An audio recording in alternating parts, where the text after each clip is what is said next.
Hey, good morning, everyone. Thursday, Glenn Kellaway from the basement.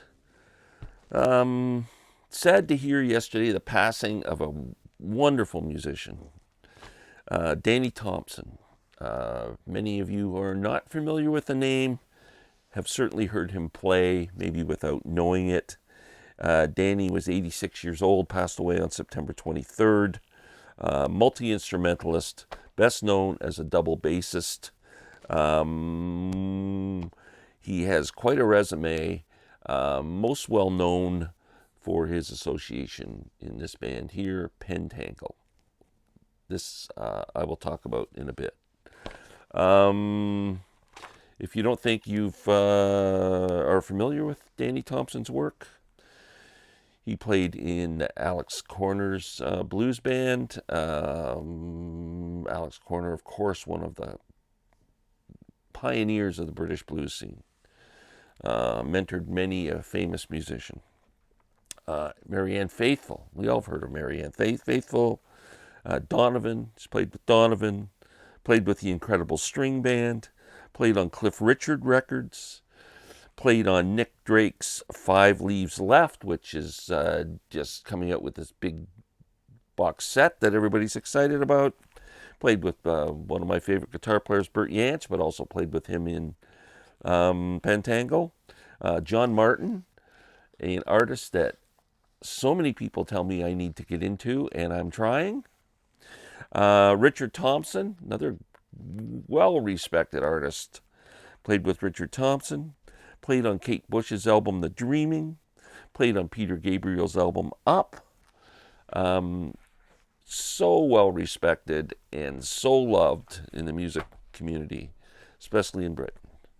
Pentangle, 1967 to 1973 was their sweet spot. After that, they reunited and made come back and made albums here and there.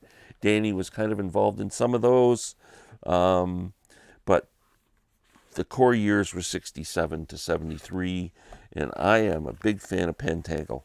Funny thing is, I did a video on Rich Stricter's channel the other day, our 10 favorite guitarists, and I mentioned Bert Jansch, and I showed a Pentangle album. My good friend and my brother from another mother, Dennis, he watched the video, and then he sent me an email that he happened to be on a train. He was heading from Montreal, I think, or coming back, whatever. He was on a train, and he decided to check out some Pentangle and went, "Man, why didn't I pay attention to this before?" He absolutely went nuts. He ended up ordering this box set, which is absolutely fabulous, from Cherry Hill, or Cherry Red. I'm sorry, what is it? What are these from? I don't know. I'm not big on these things. I can't remember. Doesn't matter. Cherry something. Anyway, great box set, and it's not cheap. That's the first Pentangle album right there. This comes with a book, but there's some posters. I'll see. There's Danny right there. There's a perfect shot right there on the double bass. Fantastic. What a band. John Renbourn, Bert Jansch. Give these guys a listen if you have not previously done so. I'll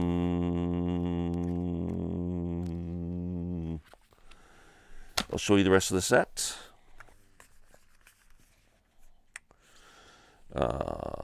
My favorite albums. This is the album that really got me into it. It's an album with one side live, one side acoustic. Sweet Child, it's called. There's it on vinyl. That's the first one I ever picked up and just went, wow, incredible. My introduction was through Bert Jansch. My other pieces of vinyl, later album History Book, which is kind of a comp, and a live album Basket of Light, which is absolutely incredible. This is probably the one I would suggest. Pentangle's kind of a mix of folk and jazz and blues and world music, very eclectic, fantastic stuff. where'd my book go? There it is. Jackie McShea on vocals, Bert Yance, John Renborn, Danny Thompson, and I'm trying to see if there's anything else cool in this book. More photos, and I will show you the rest of the albums.